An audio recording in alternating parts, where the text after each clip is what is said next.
Здравейте, приятели! Днес нямаше какво да правя с училище, така че реших да мина през един магазин и да си взема комплект за правене на писма. Сега ще го отворим след вас. Комплектът включва дървена подставка за песци, 5 писеца, една тубичка синьо мастило, щампа за печат с дизайн, пръчка восък, хартия, 10 броя хартия и 10 броя пликове за писмата, кутията и описанието.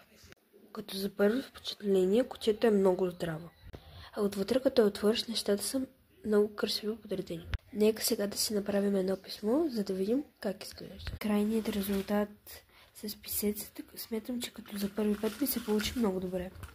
Ето го и крайният резултат. Бях забравила да снимам докато разтапях восъка, а той се разтопи много бързо. Имах едни изкуствени цветя от Джумбо и реших и тях да сложа и смятам, че се получи много пролетно. До следващото клипче и довиждане.